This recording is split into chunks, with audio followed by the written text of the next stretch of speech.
तो मैं question discuss करूंगी, जेनेटिक्स पोर्शन हमारा खत्म हुआ है, क्वेश्चन आंसर सेशन रहेगा। फ्रेंड्स चलिए फर्स्ट यहाँ पे है, Khorana was awarded Nobel prize for. देखिए ये क्वेश्चन खुराना वाला काफी बार पूछा गया है, तो आप इस पे तो स्टार लगा लो, ठीक है। तो खुराना को नोबेल प्राइज मिला था क्योंकि इसने क्या करा था, फटाफट से रिप्लाई करते जाएंगे। यस, इसने जो है वो आर्टिफिशियल जीन सिंथेसाइज करा था। जेनेटिक्स के प्रीवियस ईयर क्वेश्चन प्लस कुछ एडिशनल कंसेप्ट्स करने वाले हैं, वीडियो जेनेटिक्स के लिए बहुत इंपॉर्टेंट रहने वाला है। अगला क्वेश्चन है मॉलिक्यूलर सीजर्स। हम जो है मॉलिक्यूलर सीजर्स किसको बोलते हैं, कल हमने कंसेप्ट जब इसको किया था उसमें डिस्कस किया था हमने। सीजर्स का मतलब कि कटिंग करने का काम कर रहे हैं, कट कर रहे हैं डीएनए को। तो यहाँ पे यस क्या आ जाएगा इसका सही आंसर, दैट इज बिल्कुल सही, रिस्ट्रिक्शन जो एंडोन्यूक्लियस एंजाइम है वो यहाँ पे रिस्पॉन्सिबल होता है, ठीक है। यूजुअली यहाँ पे जो मेन कंसेप्ट एक और निकल के आता है स्टूडेंट, वो है कि एक कैटेगरी है एंजाइम की जिसे हम कहते हैं न्यूक्लियस एंजाइम। उन एंजाइम का नाम है न्यूक्लियस। ये दो टाइप के होते हैं, एक को हम बोलते हैं एक्सो न्यूक्लियस एंजाइम और दूसरा होता है एंडोन्यूक्लियस एंजाइम।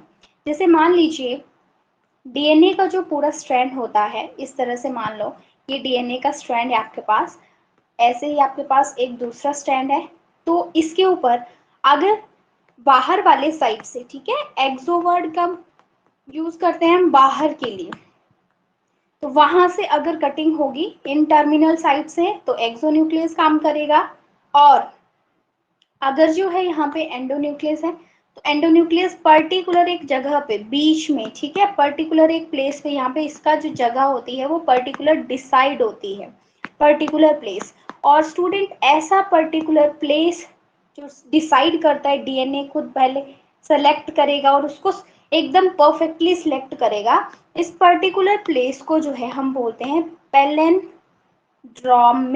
ये क्वेश्चन भी आया हुआ है पेपर में, पैलिंड्रोमिक सीक्वेंस। आप लोग इसका स्क्रीनशॉट ले लीजिए चाहे, पैलिंड्रोमिक सीक्वेंस, क्योंकि ये सारे इंपॉर्टेंट क्वेश्चन यहाँ पे है।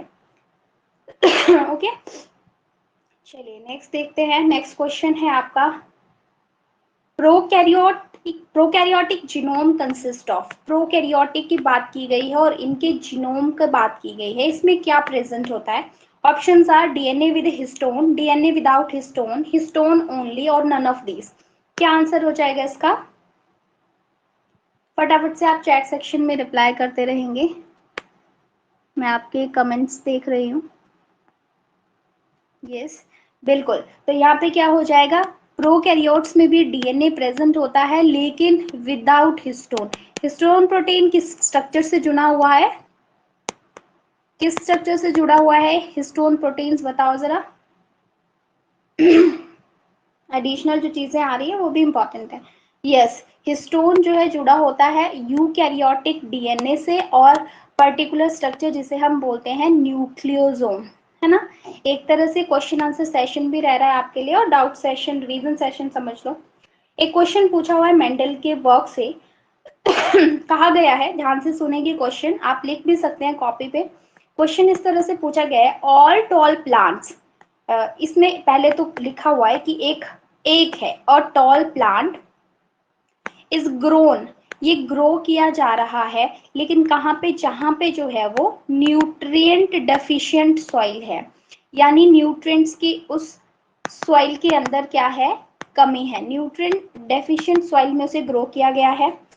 आप उसकी वजह से, इसकी वजह से वो उसकी ग्रोथ कैसी होती है, वो ड्वार्फ रहता है, ठीक है, उसकी हाइट है तो वो टॉल प्लांट, लेकिन न्यूट्रिएंट की कमी की वजह से वो ड्वार्फ बन जाता है। अब इस प्लांट को, इसी प्लांट को, अगर if this plant is crossed with dwarf plant, ठीक है, ड्वार्फ प्लांट, तो क्या रिजल्ट्स होंगे आपके पास, रिजल्ट्स क्या आएंगे ये बताएंगे आप, ठीक है। Options are, all hybrid plants are dwarf, all hybrid plants are tall, 50% tall 50% dwarf. आप बताइए क्या आएगा इसमें, अपने आप से निकालो इसका आंसर, इजी है। मेंडल का कंसेप्ट यूज हुआ है, फटाफट से अपने कमेंट्स लिखेंगे। क्रॉस कर लो इसको, फटाफट से क्रॉस करके बना लो चाहे।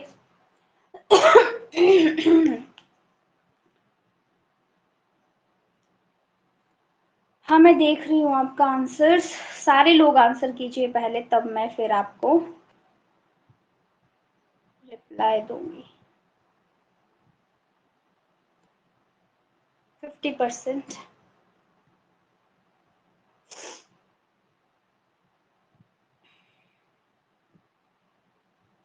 तो यहाँ पे 50% क्या होंगे? 50% टॉल, 50% डॉफ होंगे।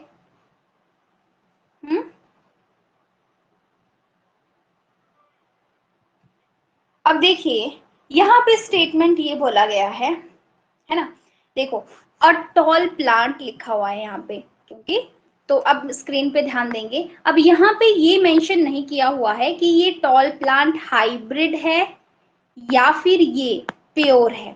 तो दो कंडीशन हो सकती हैं, हमें स्पेसिफाई नहीं किया हुआ है। तो देखिए अब इसका जो जीनोटाइप, अगर ये प्योर टॉल है तो हो जाएगा कैपिटल टी, और it is crossed with dwarf plant, ये बोला गया है।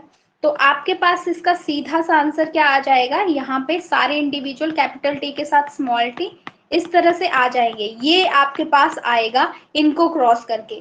तो ये तो सारे क्या आ रहे हैं, these are all hybrid tall plants, ठीक है।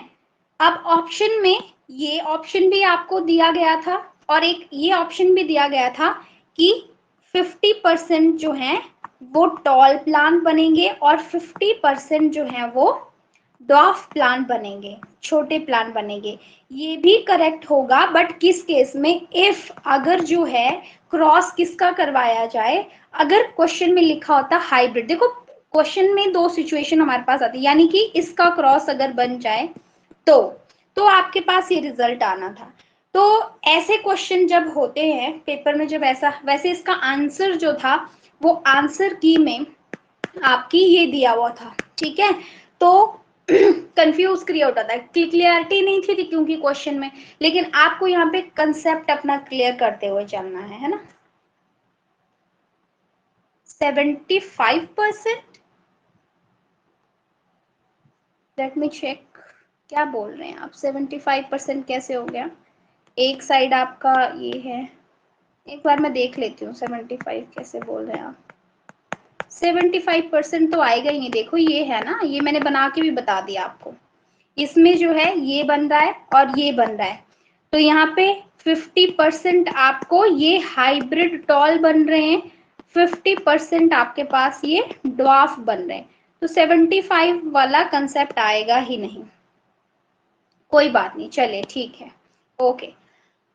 अगला क्वेश्चन है the phase of cell cycle, जिसमें रेप्लिकेशन होता है। फटाफट से, ये बहुत बार रिपीट हुआ है क्वेश्चन, ये वाला रेप्लिकेशन वाला कौन सी फेज में होता है? एस फेज में होता है, ठीक है। अच्छा, law of purity of gamete is based on which cross? अब मेंडल का जो लॉ है, बात की गई है law of purity of gametes, ये किस क्रॉस पे, मोनोहाइब्रिड, डाईहाइब्रिड, किस पे है बेस्ड? ये बैक क्रॉस, टेस्ट क्रॉस, ये मोनोहाइब्रिड पे है। Law of purity of gamete, law of segregation, एक ही मतलब है, ठीक है। इसी को हम जो है लॉ ऑफ सेग्रीगेशन भी बोलते हैं, उसी में हम गैमीट का सेग्रीगेट, और ये बेस्ड होता है मोनोहाइब्रिड क्रॉस के ऊपर, ठीक है। अगला प्रश्न है आपका, in DNA adenine is paired with, बिल्कुल सिंपल सा क्वेश्चन है, पूछा हुआ है इन डीएनए, डीएनए के अंदर जो एडेनिन होता है किसके साथ पेयर होता है? Very simple question. Yes, it is paired with thymine. अगला क्वेश्चन है दैट इज जंपिंग जीन्स। देखिए एनसीईआरटी का हमने टॉपिक पढ़ लिया है, बट ये जो जंपिंग जीन्स हैं, वैसे ये आपको बायोटेक्नोलॉजी के अंदर भी आता है। जंपिंग जीन्स को जो है क्या बोला जाता है? और अदर नेम, ये भी 2 से 3 बार रिपीट हुआ है, बिल्कुल सही आंसर आप कर रहे हैं, दैट इज ट्रांसपोन्स बोलते हैं इनको। एक्चुअली क्या होता है, ये ऐसे जीन होते हैं, जिनको नहीं पता मैं बता दूं, ये ऐसे जीन है जब म्यूटेशन म्यूटेशन होता है ना, एक टॉपिक मैं आपको बायोटेक्नोलॉजी के अंदर करवाऊंगी। म्यूटेशन एक ऐसा प्रोसेस होता है जिसमें कि एकदम से आप बोल सकते हो कि सडन चेंजेस आ जाते हैं, जिसकी वजह से ये जीन अपनी जगह से दूसरी जगह जंप करके चले जाते हैं, इसीलिए इनको जंपिंग जीन कहा जाता है। अगला क्वेश्चन है, two nucleotide chain in DNA are discontinuous, anti-parallel, semi-conservative और parallel?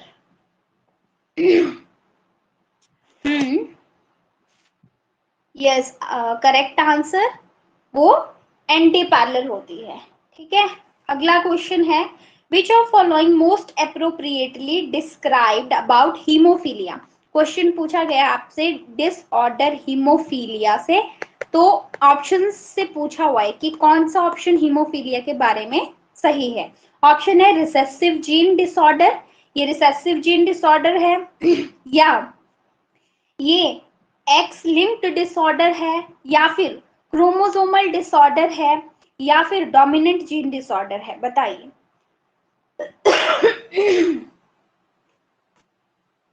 फटाफट से आंसर करेंगे। रिसेसिव जीन ऑर्डर है, क्रोमोसोमल डिसऑर्डर है, या ये एक्स लिंक्ड डिसऑर्डर है, या फिर ये क्रोमोसोमल डिसऑर्डर है। हम बात कर रहे हैं यहाँ पे दैट इज हीमोफीलिया। यस, और क्या बोला जाता है साथ में, मुझे ये भी बताओ कि इसको और कौन सी डिजीज का नाम दिया हुआ है।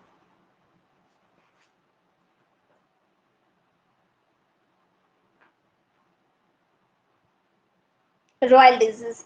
हाँ, तो ये जो है वो एक्स सेक्स लिंक्ड होती है, एक्स लिंक्ड ये है, और ये रिसेसिव डिसऑर्डर भी है। देखो, ये क्वेश्चन की जो मैंने आपको ऑप्शंस बताई, ये मैंने वो ऑप्शंस बताई जो आपके टेट एग्जाम में पूछी हुई हैं इस क्वेश्चन में। बट यहाँ पे अगर आपको क्या क्या पॉइंट्स याद रखने हैं इसको, कि आपके एनसीईआरटी में मेंशन किया हुआ है कि ये एक्स लिंक्ड या सेक्स लिंक्ड डिजीज होती है। फीमेल जो है इसको एक्चुअली जो एक तरह से आप बोल सकते हो फीमेल कैरियर्स होती है, सेम एज जो सिकल सेल एनीमिया वाला कंसेप्ट चलता है। ठीक है, और इसमें ये एक रिसेसिव डिसऑर्डर भी है, दोनों चीजें हैं। तो पेपर के अंदर ये गड़बड़ किया हुआ था इन्होंने ऑप्शन के अंदर। ठीक है, और ये क्रोमोसोमल डिसऑर्डर के अंदर नहीं आता है, ये आता है, आपको याद रखना है, नोट करना है, मेंडेलियन डिसऑर्डर्स के अंदर ये आता है।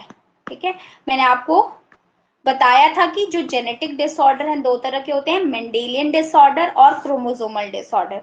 तो इस चीज का ध्यान रखिए, ये कंफ्यूज करने वाली चीजें होती हैं। अगला क्वेश्चन है that is circular and neck DNA. Circular जो है डीएनए किस में पाया जाता है? आप ऐसे ही बताओ मुझे, कहाँ कहाँ आपको लोकेशंस ऐसी मिलती हैं जहां पे सर्कुलर डीएनए प्रेजेंट होता है, बताइए। एक तो हो गया, आप लिख रहे हैं माइटोकॉन्ड्रिया। ओके, माइटोकॉन्ड्रिया हो गया एक।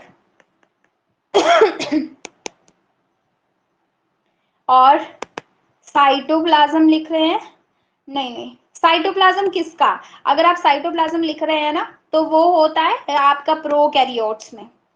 ठीक है, प्रोकैरियोट्स में होता है, और ये प्लास्टिड के अंदर भी होता है। और प्लास्टिड आपको पता है, प्लास्टिड के अंदर एक बहुत इंपॉर्टेंट टाइप आता है विच इज कॉल्ड क्लोरोप्लास्ट। ठीक है, तो इन सभी में पाया जाता है। क्वेश्चन जब आया था आपके एग्जाम में, तो इसके ऑप्शन ही गलत थी, सारी ऑप्शन जो आपको स्क्रीन पे दिख रही है ये सारी दे के रखी हुई थी, बट जब हम इसको एनालाइज कर रहे थे तो आपको पता चल रहा है कि इसमें ये सारे ऑल ऑफ दीज होना था, बट ऑप्शन जो था वो क्लोरोप्लास्ट ठीक करके रखा हुआ था एचपीटेट वाले ने। मतलब मोस्टली ऐसा देखने को मिलता है कि ऐसी गड़बड़ी कर देते हैं, राइट। चलिए अगला क्वेश्चन देखते हैं हम, कैरियर ऑफ जीन्स किसे कहा जाता है? कैरियर ऑफ जीन्स किसे कहा जाता है?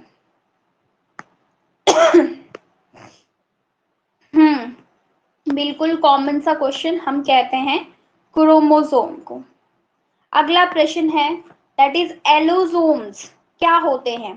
Allosomes are other name of, कई बार ये भी नहीं पता होता है कुछ स्टूडेंट्स को। एलोसोम्स ये टर्म एनसीईआरटी में नहीं यूज हुई है क्योंकि जीन्स नहीं होते हैं।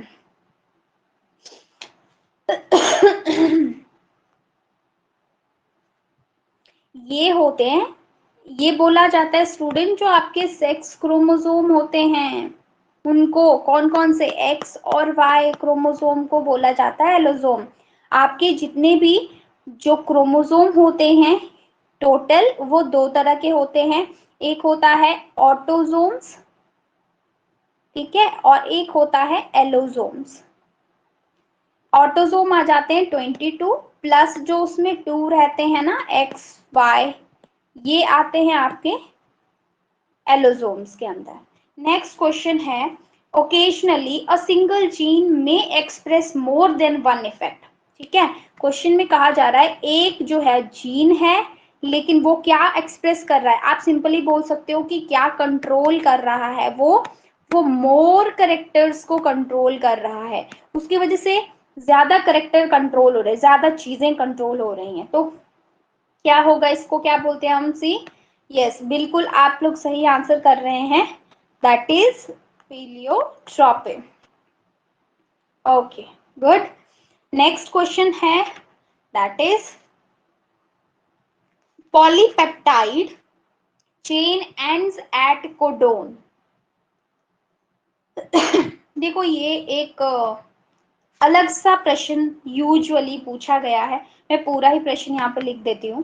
पूछा, आपको पता है कि जो पॉलीपेप्टाइड चेन है तो किसकी बात हो रही है, क्या है पॉलीपेप्टाइड चेन मीन्स, बताओ।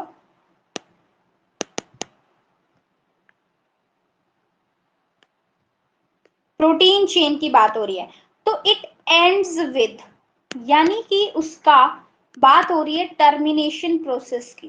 तो टर्मिनेशन कौन करते हैं, टर्मिनेशन करते हैं स्टॉप कोडोन। ठीक है, जो स्टॉप कोडोन होते हैं वो टर्मिनेट करेंगे प्रोसेस को। तो आंसर में क्या है, अब देखो ऑप्शंस में आपको बता देती हूँ, ऑप्शंस दी हुई हैं जैसे इनकी A B C and D option जो है वो कुछ इस प्रकार से है, 4AA, 4AC एंड 4CA और 4GC। ठीक है, ये दिए हुए थे ऑप्शन। अब इसमें थोड़ा सा कंफ्यूज करने वाला एक क्वेश्चन हो जाता है हल्का सा। तो देखो इसमें से जब हम देखते हैं स्टॉप कोडोन्स को, हमारे पास हमें पता है आ जाते हैं हमारे पास, दैट इज UAG, UAA और UGA। ठीक है, तो मैंने आपको बोला है स्टॉप कोडोन को जब आप देखोगे तो आपको बोला था मैंने C और T इनमें नहीं आते हैं, तो ये भी निग्लेक्ट, ये भी निग्लेक्ट, ये भी निग्लेक्ट। डायरेक्ट आंसर आपको पता चलता है अपने जो ये एक तरह से जो निग्लेक्ट करने वाली ऑप्शन का मैंने ट्रिक बताया था वो यहाँ पे काम होता है। लेकिन मुझे ऐसा लगता है कि ये जो है HP बोर्ड वालों से जब इन्होंने ये टाइप करा था क्वेश्चन तो इनसे मिस प्रिंट हो गया था, UAA की जगह इनसे U की जगह 4 टाइप हो गया था। मुझे ऐसा लगता है बाय मिस्टेक ऐसा हो गया होगा, क्योंकि इस तरह की चीज हमें देखने को मिली थी। ठीक है, तो आपको पता चल गया कि ये आंसर कैसे आया, है ना, लग गया आपको पता। बिल्कुल सिंपल ये प्रश्न था, है ना। कई बार लैंग्वेज में और मतलब साधारण सी चीज को कंफ्यूज बना दिया जाता है। अच्छा, एक और चीज मुझे आपको बतानी थी, दैट इज बॉन्ड्स के बारे में। ठीक है, बॉन्ड के बारे में, डीएनए बॉन्ड की हम जब बात करते हैं तो डीएनए में आप बताएंगे, ये मैं एडिशनल क्वेश्चन आपसे एक पूछ रही हूँ, आप लोग बताइए कि डीएनए के अंदर जो शुगर होता है और जो फॉस्फेट ग्रुप होता है, इनके बीच में जो बॉन्ड होता है वो कौन सा होता है, क्योंकि ये वाले बॉन्ड रिलेटेड क्वेश्चन भी पूछे जा चुके हैं। कौन सा बॉन्ड होता है शुगर और फॉस्फेट ग्रुप में, ग्लाइकोसिडिक नहीं नहीं नहीं, ठीक है, बाकी लोग कुछ ठीक लिख रहे हैं, यहाँ पे होती है ये, दैट इज फॉस्फो। तो आपको पता है अगर फॉस्फेट ग्रुप से बनना है और यहाँ पे diester bond, phospho diester bond बनता है। अगर आपसे स्टूडेंट्स पूछें शुगर और नाइट्रोजिनस बेस, कोई भी हो सकता है, thymine, adenine, guanine and cytosine, इनमें बॉन्ड बन रहा है तो वो बॉन्ड कौन सा होता है? That is glycosidic bond. एक और बॉन्ड मैं आपको बता देती हूँ, रिवीजन हो जाएगा आपका। कौन सा बॉन्ड बचा? अब बचा आपका दैट इज नाइट्रोजिनस बेस और नाइट्रोजिनस बेस में, तो ये होता है हाइड्रोजन बॉन्ड। ये 3 बॉन्ड डीएनए के स्ट्रक्चर से निकल के आते हैं, which is very important. Okay, चलिए क्वेश्चन बताएंगे आप मुझे कि ये जो सेंट्रल डोग्मा है ये किसने दिया था? सेंट्रल डोग्मा हाँ, ये दिया था फ्रांसिस क्रिक ने। ठीक है, फ्रांसिस क्रिक। अगला क्वेश्चन है, डीएनए फ्रेगमेंट्स आर, चार्ज बताना है आपको। डीएनए जो फ्रेगमेंट्स हैं उनके ऊपर क्या चार्ज होता है? ठीक है, बताइए जल्दी से। बिल्कुल, ये नेगेटिवली चार्ज्ड होते हैं। ओके, नेक्स्ट क्वेश्चन है, width of DNA.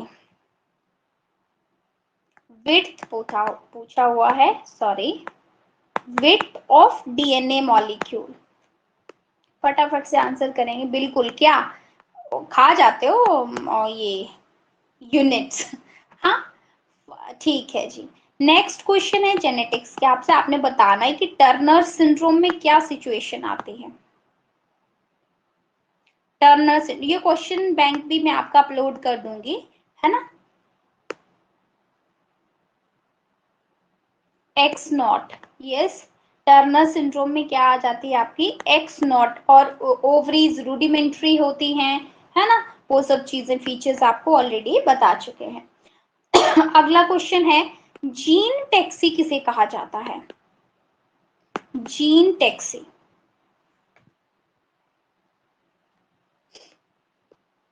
Yes, plasmid को बोलते हैं हम। ठीक है, अगला क्वेश्चन है, जब स्टूडेंट्स ये क्या कहते हैं, एंटीकोडोन, जब ट्रांसलेशन प्रोसेस हम देखते हैं तो एंटीकोडोन्स का कंसेप्ट आता है। एंटीकोडोन्स आर प्रेजेंट ऑन, बताइए किस पे प्रेजेंट होते हैं?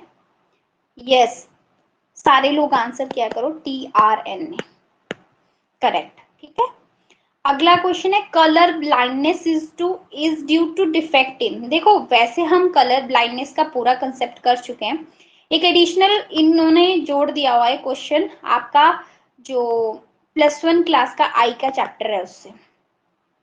कौन सी cells is due to defect in, defect in dash sales.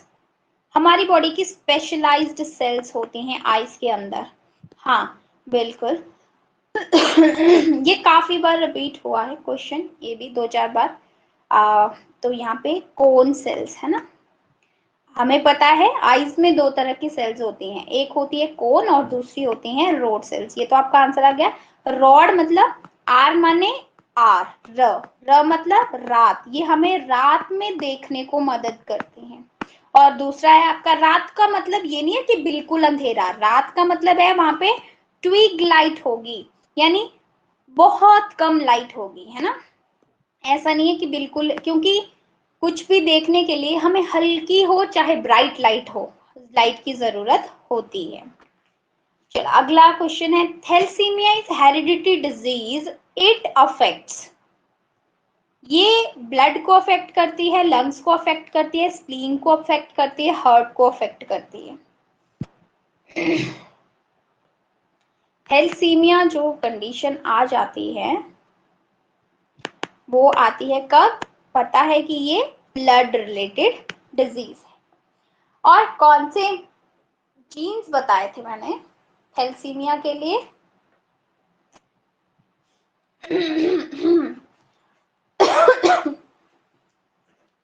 H, 2 तरह का, अगर मैं, क्योंकि मैंने बोला था न्यू क्वेश्चन जब बनेंगे तो न्यू क्वेश्चंस वही बनेंगे जब थैलेसीमिया के आगे पूछ लिए जाएंगे कि टाइप, है ना, टाइप्स। तो टाइप्स मैंने आपको बताया था 2 तरह का होता है ये, एक होता है अल्फा थैलेसीमिया और एक होता है आपके पास बीटा थैलेसीमिया। जीन्स किसी, ओहो शिट, लाइट चली गई। तो जीन्स की वजह से होता है जो ये अल्फा थैलेसीमिया के जो जीन्स हैं वो कौन से होते हैं, दैट इज HbA1 और HbA2।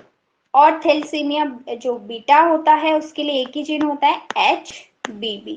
तो ये आपके क्वेश्चन आते हैं न्यू कैटेगरी में जो अब पूछे जाएंगे। एक और क्वेश्चन मैं बताती हूँ आपको, ये दोनों ही जो जीन्स हैं ये इनका जो लोकेशन होता है वो भी पूछा जा सकता है।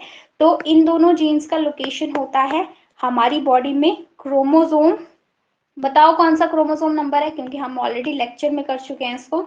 यस, बिल्कुल ठीक, 16। और इसका जो लोकेशन होता है ये होता है आपका क्रोमोसोम, बताओ बीटा का, यस, क्रोमोसोम नंबर 11।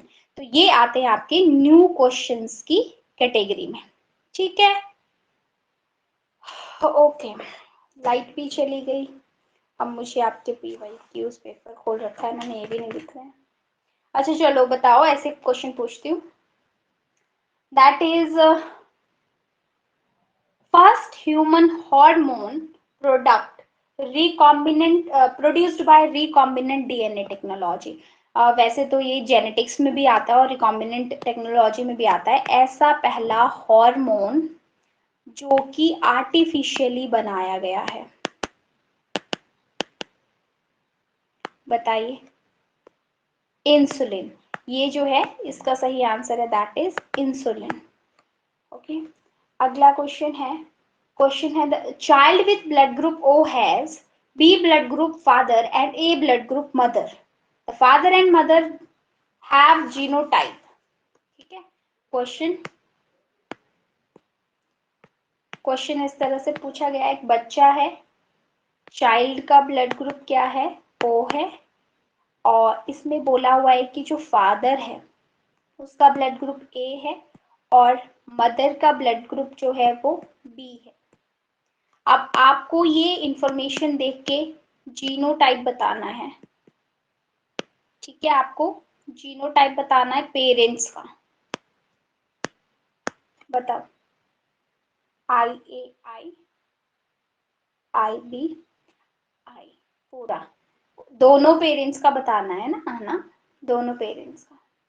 तो यहाँ पे क्या हो जाएगा, फादर के लिए हो जाएगा IA स्मॉल आई और मदर के लिए हो जाएगा IB स्मॉल आई। तभी एक स्मॉल आई इधर से आएगा, एक स्मॉल आई, तभी जो है वो चाइल्ड में प्रोबेबिलिटी आएगी ब्लड ग्रुप O की, है ना। तो ऐसा क्वेश्चन सिंपल सा। Trisomy, next question, trisomy in 21st chromosome will results क्या, यस, बिल्कुल सही। किसने डिस्कवर करा था ये डाउन सिंड्रोम, बताओ किसने डिस्कवर करा था।